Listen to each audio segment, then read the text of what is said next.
Hello everyone, welcome back to the Analyst for 5th of December 2023, where we will be trying to understand the most important articles from the Hindu and the Indian Express. Now looking at the table of contents, we find that the very first article is regarding a report that is a state of food and agriculture by the FAO or Food and Agriculture Organization under the United Nations. In the next one, we will be trying to understand the recent report by NCRB regarding the crime in India 2022. In the next one, we will be looking at a recent issue where the Rajya Sabha chairman has recently revoked the suspension of a prominent member of parliament. In the next one, we will be looking at a very important concept in economics, that is a non-fungible token. And finally, we will be wrapping up the discussion with a recent find in France regarding the white hydrogen. Now the very first article, as I already stated, it is regarding a recent report which is released by the Food and Agriculture Organization under the United Nations, which typically tells about the amount of exploitation that is taking in between the agri-food systems around the entire world. So we need to look at this issue very, very seriously because it concerns three portions of our GS3 syllabus, and UPSC loves to ask you questions intermingling the various concepts and the terms in the syllabus. Here, the very first is regarding the major crops and cropping patterns and the various issues out of it. Next, we also look at the food security issues because agriculture and food security are totally directly related between the two.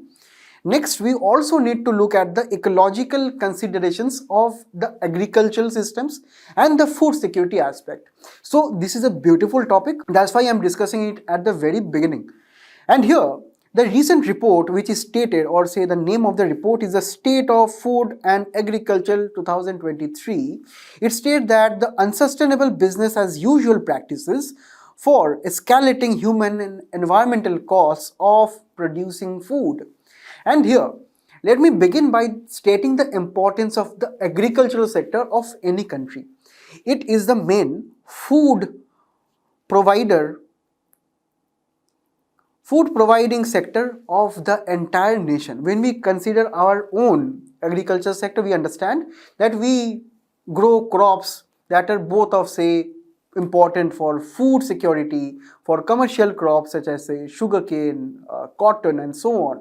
These crops ensure that the food security needs of the nation are kept. Now, the observations from the report, that is very, very important for our mains, right? So, let us look at some of the things. But before that, let me give you the very introduction to what are actually agri-food systems. See, in any agricultural sector, we have two kind of subsectors, that is the agricultural crops, the livestock, the forestry, fisheries and aquaculture that we are directly getting from the agricultural sector. Other, we also have the non-agricultural origin, such as the food systems, right? Such as the actors and activities who are involved in the production of storage, segregation, post-harvest handling, because you have to understand that the farmers are growing their crops, they are harvesting it. But after harvesting, the crops need to be protected and they have to market it, they have to distribute it, transport it to the final retail consumers. So that is why the non-agricultural sector is regarding that, and it is equally important in the overall scheme of agriculture. Now further, agricultural sector can also be divided into food and non-food. Food means such as rice, wheat, these are usually consumed for our food security. Next, the non-food aspects are, say, the crops like cotton. So these crops are essential for the textile industry. So we have two aspects here, and that is why we have to understand that agriculture and food security and also the non-food components of the agriculture are very, very important. But the report highlights some of the issues with the present level of agriculture in India.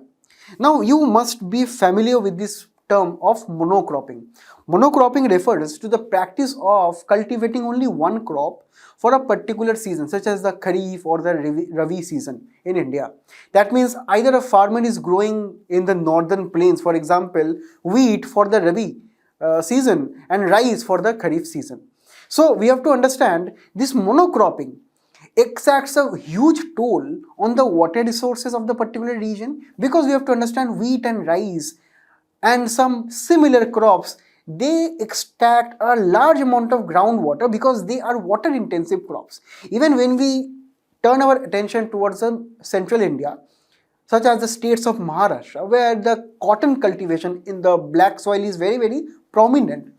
Even then, they require huge amount of water. And also over a particular period of time, we use chemical intensive farming practices such as spraying more and more pesticides, fertilizers, and these degrades the soil fertility too. So over a long period of time, the ecological aspects of monocropping, and this monocropping which came into existence particularly after the green revolution of 1960s, this exacted a huge toll, and even right now it is creating a huge source of trouble for the entire nation ecologically and also agriculturally.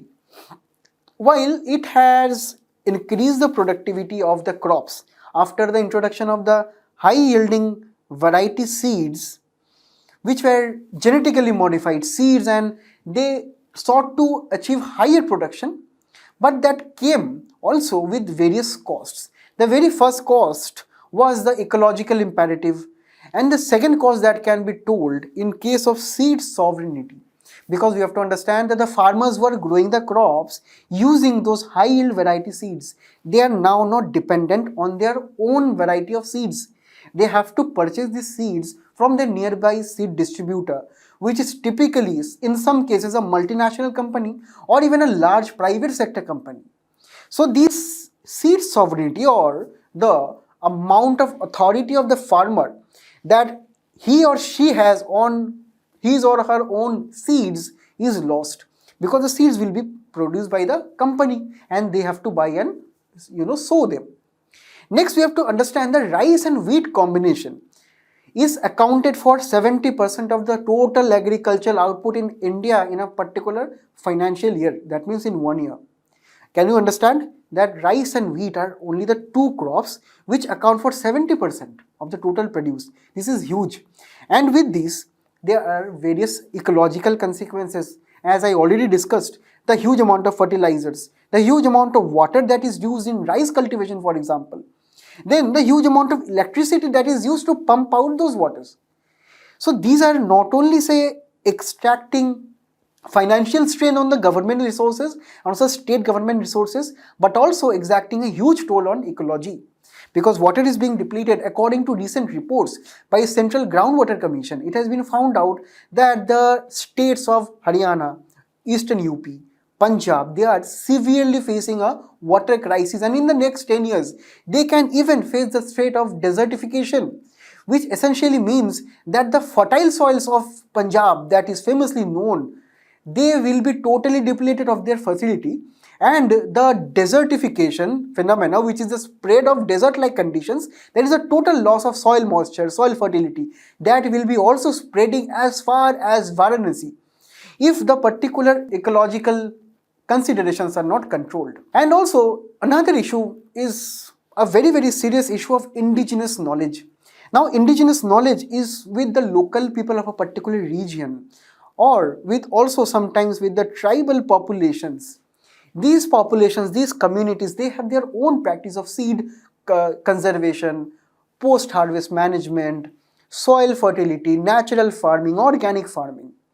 But with the advent of green revolution, commercial farming, with the lure of the commercial cash crops, and this can be also traced back to the colonial times, these tribal people, these local communities, they have eroded of their knowledge, because right now they have to cultivate the crops that can be easily sold off in the markets. So that is one of the biggest reasons here. And also we have to understand this indigenous knowledge, as you may all be knowing, that these are also very, very good for the environment too, but they are on the decline as of now.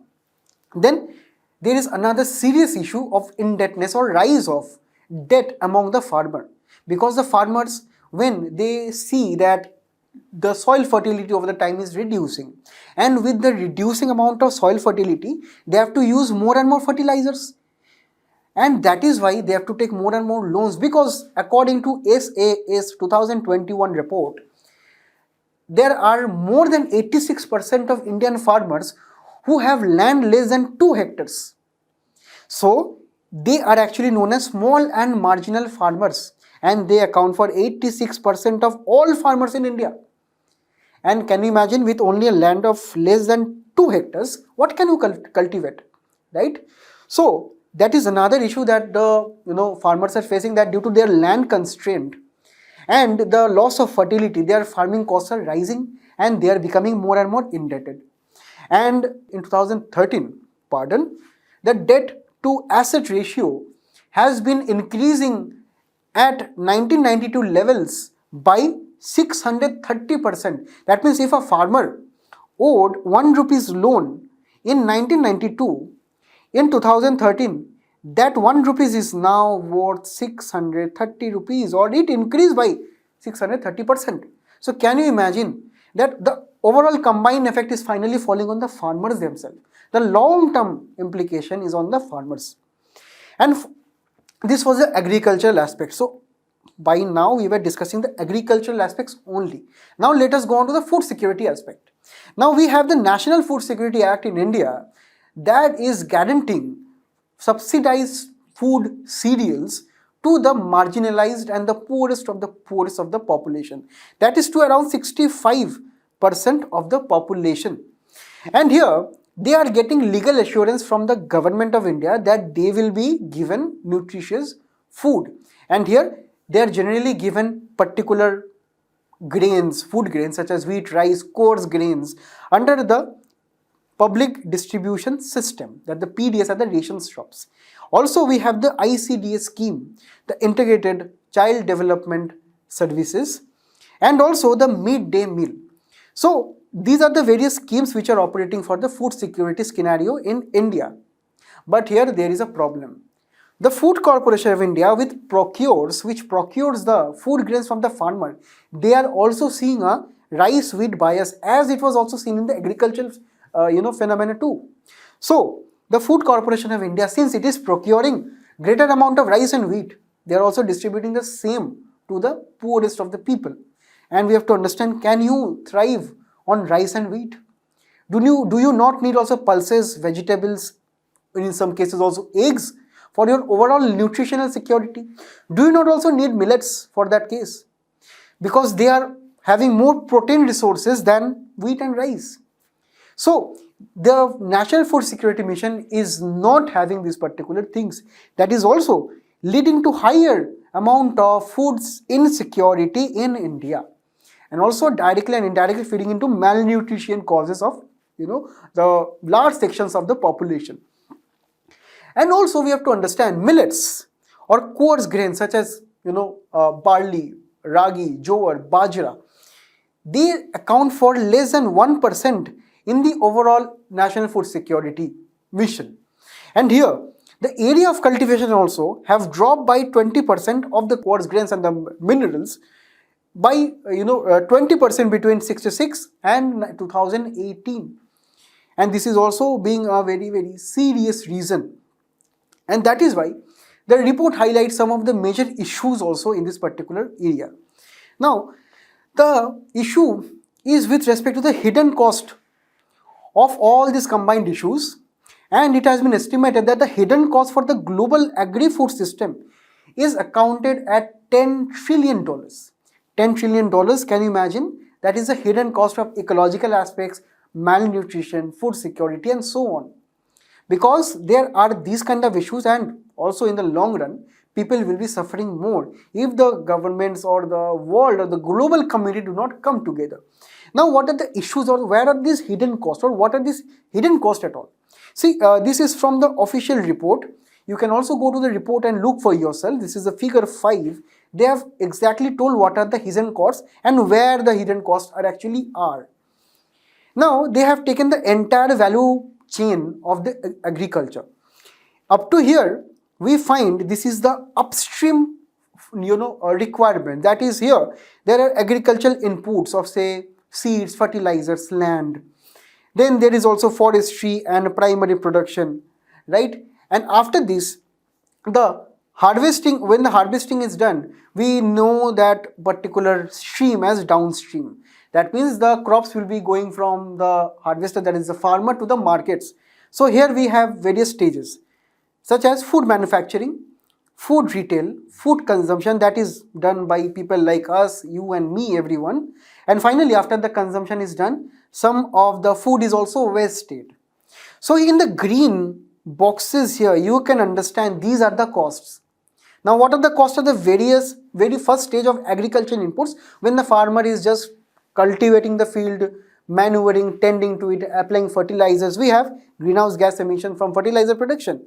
Next, we also have greenhouse gas from land use change, energy use, such as use of huge amount of water by say diesel engines which produce emissions. We also have nitrogen emissions. We also have blue water consumption, habitat loss, because right now when we are expanding the agricultural fields, we tend to do deforestation. And similarly, we can understand during the food manufacturing processes, we also have greenhouse gas emissions from transport sector, packaging and waste. Food retail, we also have transportation, packaging and waste, refrigeration. All these leads to emissions. Then we also have from household energy use. And finally, a lot of food is wasted, food is burnt away. That also leads to high amount of emissions, which feed into the climate change feedback loop. So this is also very, very important. And also, from the figure 8 of the report, we can understand that the highest burden of these impacts are on the middle income, low income and lower middle income nations. As you can see, this is the aspect on health, social costs and environmental costs. If you can see that the low income, lower middle and upper middle, they are having the highest burden. Countries such as the Western Europe, then the US, they are having a very little cost. Because most of the poorer sections, most of disadvantaged sections are residing in these areas. And that is why the report is advocating crop diversification. It is advocating for the need of multi-cropping system, and also for your main answers, you need to quote these unique case studies. And here the report is highlighting a very unique practice in Karnataka that is known by the name of Akkadi Salu. Akkadi Salu is involving intercropping or cropping which involves cultivating different crops in different rows of the agricultural field. If this is row 1, column 1, 2, 3, right? Then I will be say planting vegetable here, and I will be cultivating wheat here. I will be cultivating another say vegetable here. I will be again cultivating wheat in here. So this is the very way of intercropping, right? And there are many ways of intercropping, but here we have to understand the intercropping in Karnataka. They are combining legumes, pulses, oil seeds, trees, shrubs and livestock even. So in a way, the farmer is diversifying its portfolio. And when you are trying to diversify in various arenas, not only your crop loss will be less, you will be also insured, and finally your incomes will also rise because you have a huge source of income. And also you have understood that many farmers in India have a smaller farm size of less than 2 hectares. So farmer can also utilize his or her land in a very efficient manner in this way. Then it enables cash provision from commercial crops such as cotton, and on the same field the farmer can also grow food and fodder production that can feed the people. And this particular thing is also providing ecological services such as nitrogen fixation from the legumes, pulses. We know the pulses are nitrogen fixing for the soil because they have leguminous roots. They fix the atmospheric nitrogen and provide nitrogen to the soil, right? So these are all ecological benefits. There are some critics who say that this will not work out. The crop diversification will not work out if we are totally protecting on the environment and not the farmer's income, because they say that if we go on to becoming too much environment friendly, the farmers will be losing. But here the report is effectively countering that yes, there will be losses for the farmers and the incomes will be reducing in the in the say near future. But in the long run, we have understood that there are hidden costs. In the long run, those costs will be reduced. And also, we have to understand that this rice and wheat combination that is accounted for 70% of the total agricultural produce. If we go on to millet, and understand the various research that millets yield per hectare is more than rice and wheat, so that the farmers can actually grow more millets and have more profits than rice and wheat. So it is the imperative on the government side to spread awareness on this aspect. Then also we have to understand that a farmer can go for diversification in this aspect, that it can grow commercial crops on 50% of the land. Next, they can go for locally suitable tree varieties for say fruits and vegetables, like for example say mangoes in Bihar and West Bengal, they can grow alongside the crops. And also they can go for livestock rearing for milk, meat, cotton and so on. So that is a very important way to go forward here. Now in the next one we find a very important article for your mains, and let me state that these particular discussion will be very essential for your mains points when you are trying to highlight some of the issues in the Indian criminal justice system, and also with respect to the various aspects of the syllabus such as GS1, where we have issues of women, right? GS2, where we have issues of say various vulnerable communities such as SCs and STs. GS3, where we have issues of cyber crime and these sections. So this particular topic is related to almost all of the topics of the syllabus, but primarily under the governance aspect this is very important, because right now this NCRB report has been released and there are various interesting statistics here. Now first let us go through what is NCRB for your prelims sake. Now it stands for National Crime Records Bureau. It is a Government of India agency established in 1986 under the Ministry of Home Affairs.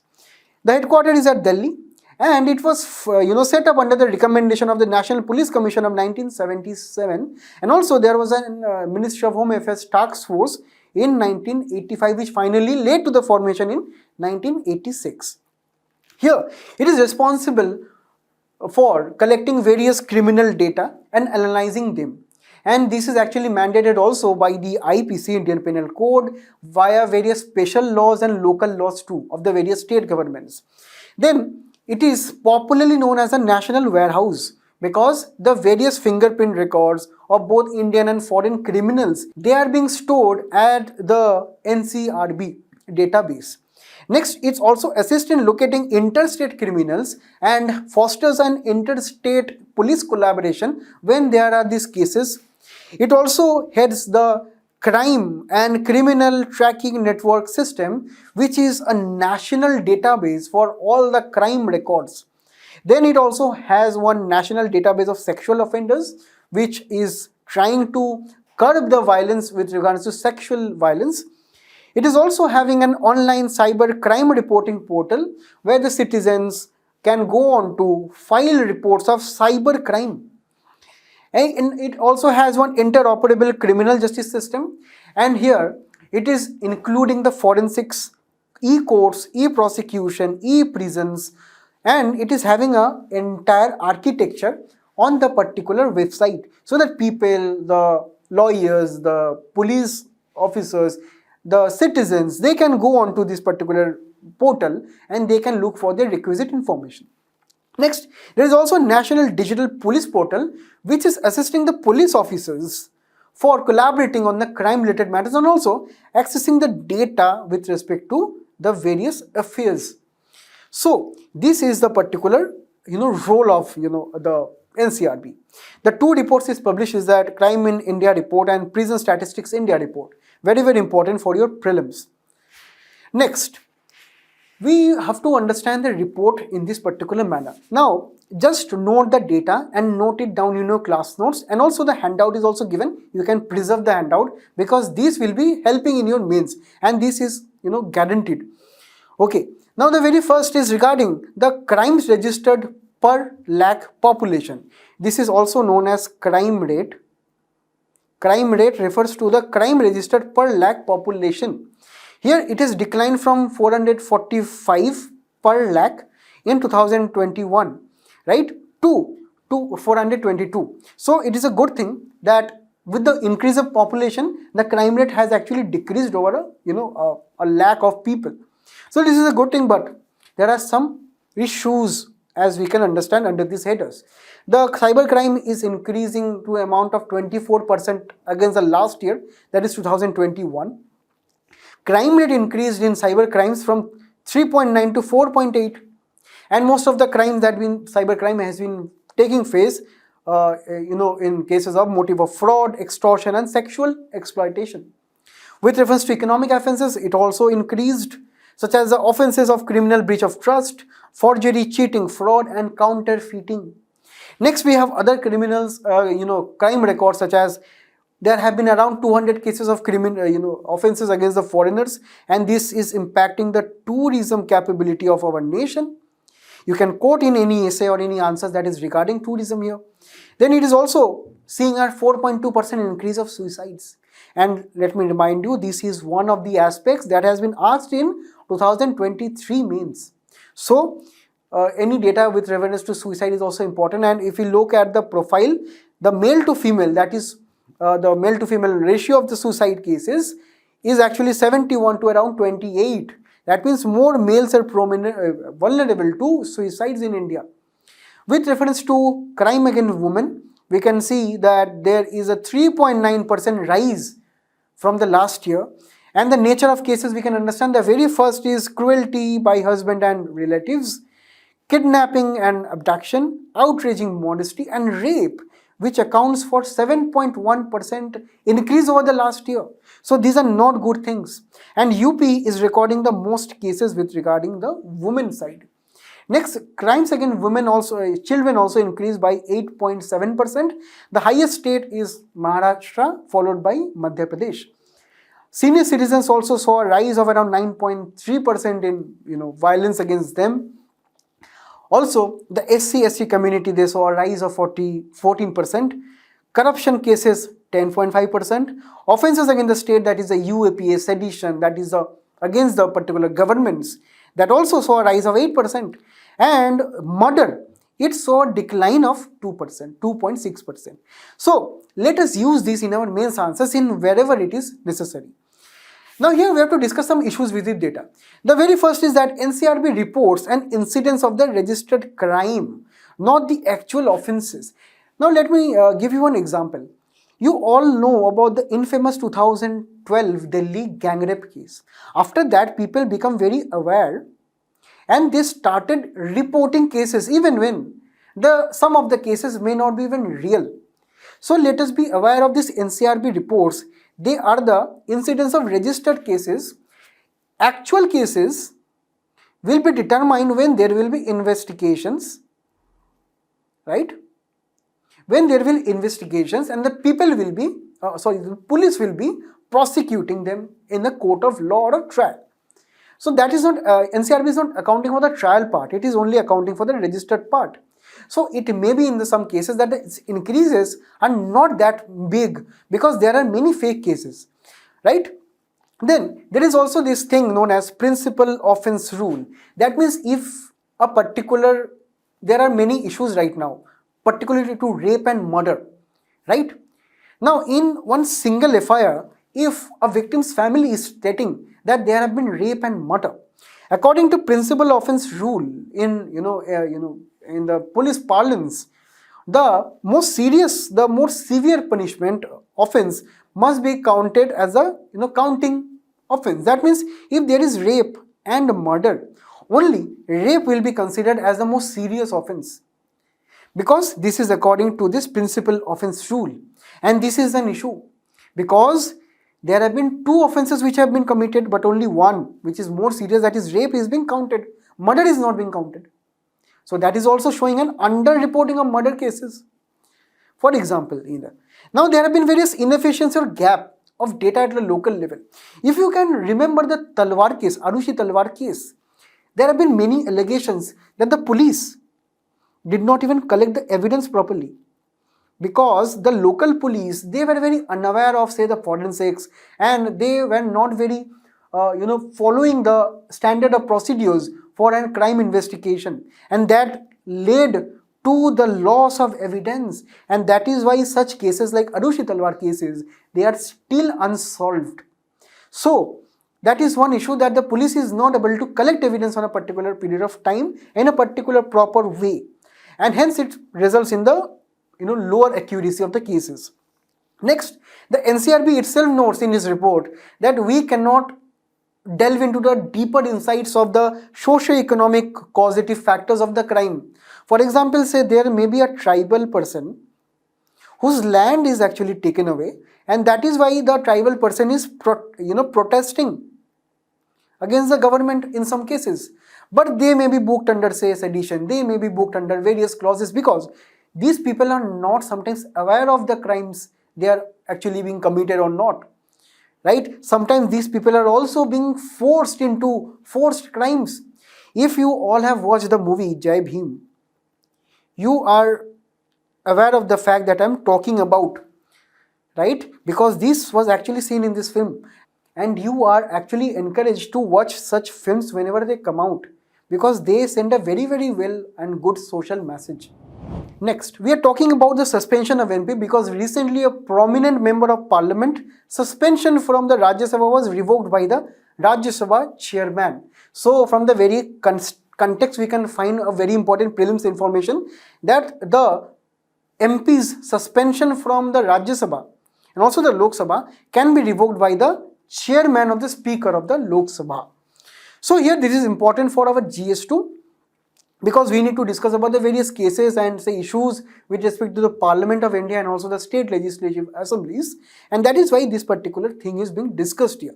Right now we are seeing a huge amount of a large amount of MPs who are being suspended from the Parliament, and that is why let us discuss some things regarding the same. The very purpose of suspension we can understand. If you're suspended from school, or if your friend who had suspended in school at some point of time, maybe you or your friend may be involved in some wrongdoing.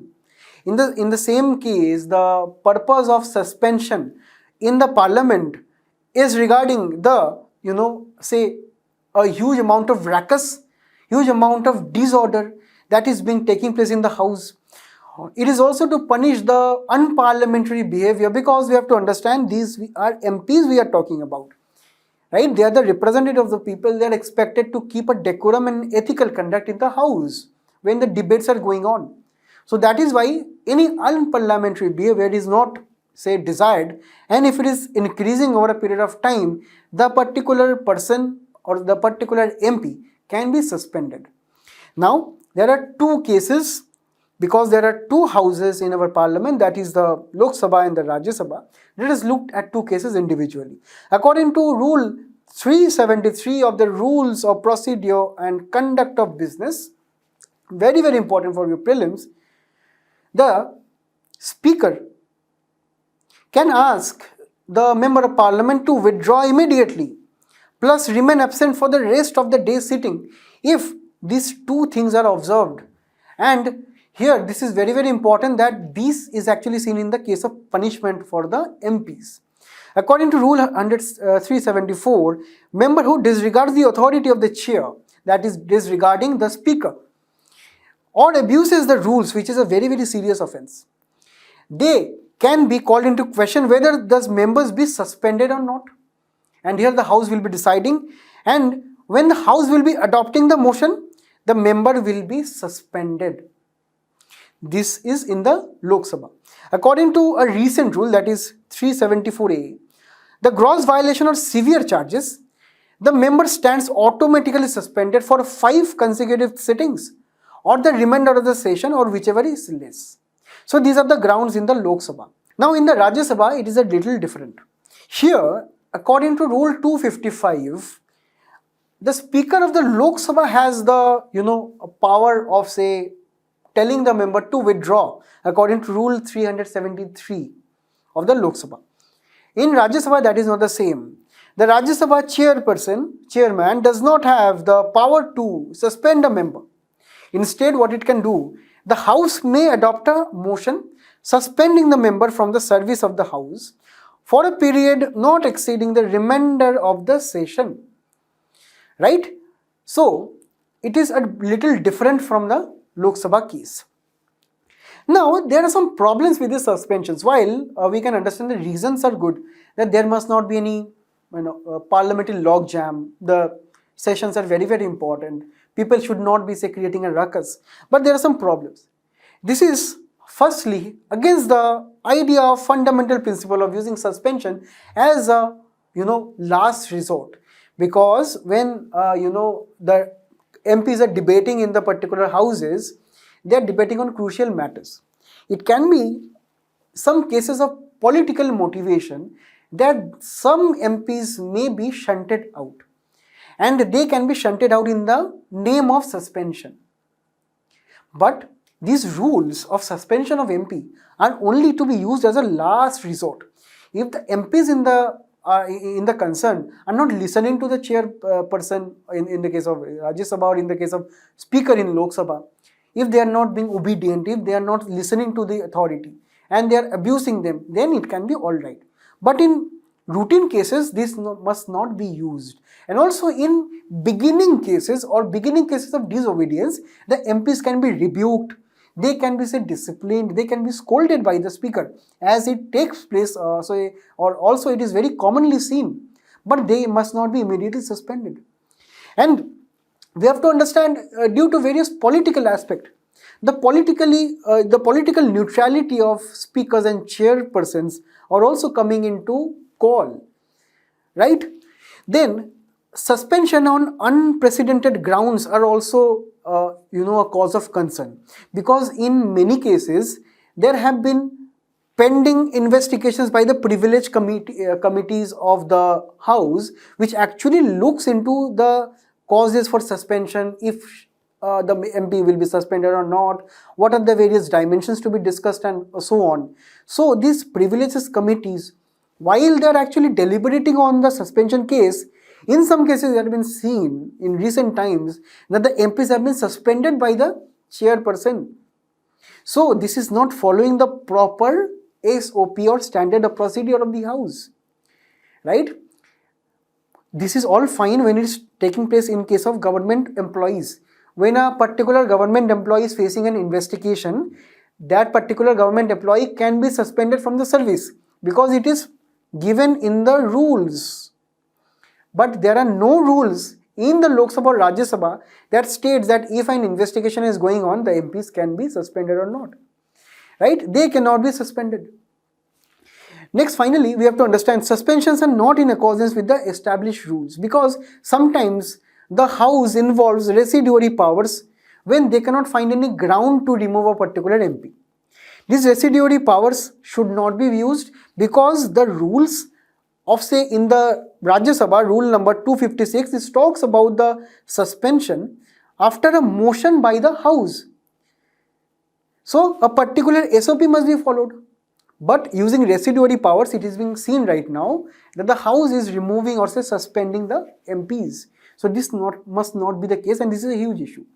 Now here, the judicial intervention is a bit complex, because Article 112 of the Constitution says that parliamentary proceedings cannot be questioned before the court of law. But time and again recently, as of now in 2022, in this Ashish Shelar versus Maharashtra Legislative Assembly 2022 case, Supreme Court held that any suspension beyond the period mentioned in rules is unconstitutional. Though the court is not, say, totally permitted by the Constitution, but Supreme Court has told that it is unconstitutional that if you are suspending an MP beyond the period that the rules are actually saying. So it is actually fine to say. And we have to understand that suspensions are a measure of last resort and also kind of temporary provision. By suspending an MP, you cannot mean that you are totally removing that MP forever. You can suspend the person for a period of time that is specified in the rules, not beyond that. And finally, we have to understand that parliamentary debate is a matter of striking balance and also a matter of healthy debate. We cannot just suspend someone and hope that the debate goes away. So let us keep the debate awake and the spirit of the parliament awake in this particular case. In the next article, we will be talking about non-fungible token, because recently it has been seen that Cristiano Ronaldo, a prominent footballer, endorsed a platform from where the investors purchased unregistered securities of NFTs. The NFTs are known as CR7 collection because CR7 is also synonymous with Cristiano Ronaldo's name. Now, I often tell that you must not be even sometimes ignoring the sports pages, because if you see, this is an article from the sports pages of the Indian Express today, and here the sports page is containing a very important concept for your prelims. Regardless of the issues which are being discussed here, it is generally talking about the various issues of cryptocurrency sector as of now, because the investors in cryptocurrency, they are seeing their value reduced over a period of time. Nevertheless, let us not go into the details of the case, but yes, the concept of NFT is very important here for our prelims. Now, let us understand the blockchain technology first. Now, imagine a case where there are 5 friends of yours. Now, these 5 friends of yours are connected by a magical bond. This red line is the magical bond that you have between themselves. Now, say this is friend 1, 2, 3, 4 and 5. Now, all of you are connected via chain in such a manner that you know each another's secrets very well. So, no one can keep anyone's secret. If friend number 2 is having a new secret in her life, so the friend number 3, 4, 1 and 5, they automatically know it. I know it is not a very convenient way to go forward, but this is what a Bitcoin or say a particular blockchain technology works. This magical bond in this technology can be replicated in the case of computers. Now, these are all 1, 2, 3, 4, 5 computers in a particular chain. And this bond is actually a very complex algorithm, so that every record in every computer is connected by in this particular chain, and every record can be seen by everyone in this particular chain. So it is a matter of high amount of trust of all the stakeholders who are in this particular chain. So for example, let us say that friend 1 made a transaction to friend 2. Maybe the transaction is at 10 rupees 1. So not only these records are present in friend 1's computer and 2 computer, but also all of the computers will be showing the transaction of 10. This is what? This is to enhance the amount of transparency, because we have to understand that in financial world, this transparency is very important, particularly in cases where there are black money, money laundering and so on. That is why when a transaction is initiated, that transaction data is packed in a block, and a block is nothing but your computer. Then that computer has to be very powerful to store all the records, and that block is sent to the members where all these members are connected. Then the consensus and the approval has to be taken by the network. This means when a particular transaction is made, everyone has to approve here. Everyone in this chain has to approve and have that record in every computer. So that is why when we try to add a new friend or a new block here, right, we have to take everyone's consent, and that is why this is known as blockchain. So this is a very simple way to understand, but this is a very complex topic. So up to this, for the prelims, it is more than enough. So blockchain can be used in various government applications, storing records very securely, in financial transactions and so on. It is also used to generate cryptocurrency. And since blockchain is a way of storing records, and that record is very unique and cannot be counterfeited because it is protected by very complex encrypted algorithms that is virtually impossible to penetrate. And in the same case, the non-fungible tokens are taken as a concept here. They are represented in the digital or real world. Now again, take another example of say this Mona Lisa painting that maybe you are owning, and also you are owning a dollar, right? Now can I ask you one question? Can you divide a dollar, or say if you have 100 rupees or say $100 or in any currency units, can you divide it? You can divide it, right? You can divide it in 50 plus 50. You can divide it in say 10 into 10 dollar notes or rupee notes, right? So that division is actually known as fungibility. Any currency can be divided in lower denominations, but can you divide a painting? If you divide the Mona Lisa painting in 4 quarters, it will not having the same worth or value of a Mona Lisa painting, because people would like to appreciate it in the full manner. So, these assets of such a painting or real world asset, painting or a art piece or a music file or property rights or anything, song, video, they have to kept as a whole. That means they are non-fungible. These properties are non-fungible. But currencies, cryptocurrencies, they are fungible. They can be broken down into denomination, but they cannot be broken down forever, right? And that is why they are known as non-fungible. And what are tokens? When we are representing non-fungible properties, whether real world or digital, in a blockchain.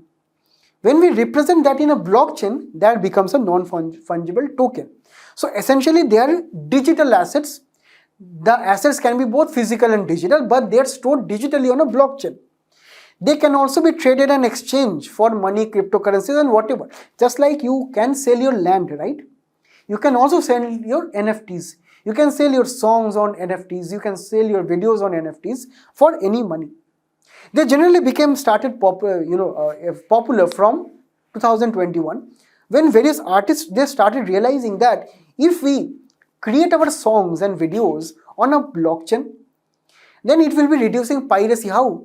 Because I will be selling those blocks only to customers who will be buying my stake in the blockchain, and that cannot be pirated. So that is why, to protect the artist's right and say creative way of expression, these NFTs became very popular in 2021. Finally, the last article is regarding white hydrogen, because from environmental aspect we need to study the various types of hydrogen, and also in recent years in prelims they have asked regarding this, among the various kinds of hydrogen and how it is actually generated. Hydrogen is very, very important for fuel efficiency, and also if we are targeting to become a net zero emitter of carbon dioxide carbon dioxide and other related gases by 2070, it is very important that we exploit the clean energy resources such as hydrogen. Hydrogen can promote cleaner fuel generation, and it is also not releasing any CO2 in the process. Now, in the same way, a very, very rare discovery have been made in Lorraine, France, where under the water table white hydrogen has been found. White hydrogen is nothing but hydrogen that is naturally found, like coal is naturally found, natural gas is found. So hydrogen was initially thought of not being capable of naturally existing under the ground. It was actually thought of existing with other compounds of oxygen, water and so on. But finding pure hydrogen trapped inside the earth and also ready for exploitation using human resources of extracting whales and so on, it was not thought of earlier, because as of now hydrogen was majorly produced artificially by human resources. That is by using electricity, using electrolysis by breaking down water into oxygen and hydrogen and so on. But naturally hydrogen has been found in this northeastern part of Lorraine, France, and also it is very important for mapping right now. If prelims is very near, you have to know about some of the regions of France, particularly because it has been discovered here. So Lorraine was very popular during the World War II, and right now it is no longer called as Lorraine in this province, but historically it was known as northeast France. It shares boundaries with Switzerland, Germany, Luxembourg and Belgium. So the surrounding countries of France are also very, very important. That is why I also provided you this map. It is very near to Paris too. Now, hydrogen as a fuel is very, very efficient. When you burn it, it only releases water as wastes and no carbon emissions. And white hydrogen is naturally produced in the Earth's crust, as we can see here. And it is very, very significant because by now we can understand that producing green hydrogen, which we'll be seeing in the next slide, takes $6 per kg, but producing this or say extracting this hydrogen from the earth, it will be only taking $1 per kilogram. So it will be also reducing costs. But the thing is that we do not have the amount of technology as of now. So the technology is a constraint, and it is expected that it will be taking more than 200 years to extract the overall hydrogen present in the earth. But nevertheless, the discovery is a good prospect, because in France it is being discovered in large amounts, not in small amount but large amount in under Lorraine. Also in other places deposits have been found, such as Russia, Oman, France and Mali. Now, looking at the various types of hydrogen, we can understand this is very important for prelims because it has been asked before. Green hydrogen is produced by electrolysis of water using electricity from renewable sources like solar energy, wind energy and so on. That is producing by electrolysis of water. Blue hydrogen is produced by fossil fuel. Blue hydrogen is produced by fossil fuel, but the CO2 which emits during the fossil fuel consumption, that will be stored in seas or oceans. And that is why it is known as blue, because we are totally capturing and storing it under the blue waters, hence sequestering or taking it back and storing in the earth. So essentially no CO2 will be emitted during this blue hydrogen generation. Next, grey hydrogen is made by natural gas, which emits a little amount of carbon dioxide emissions.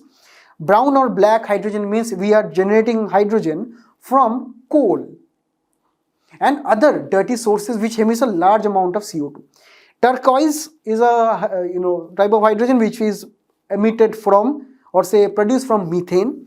Purple is produced from nuclear energy.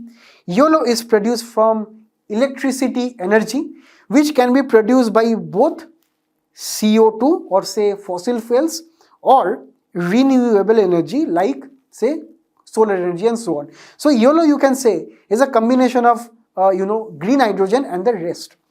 And we also have white hydrogen, which is naturally found under the Earth's crust.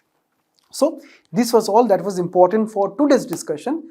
I thank you all for being a very patient audience. All the best for your preparation. Till we meet again.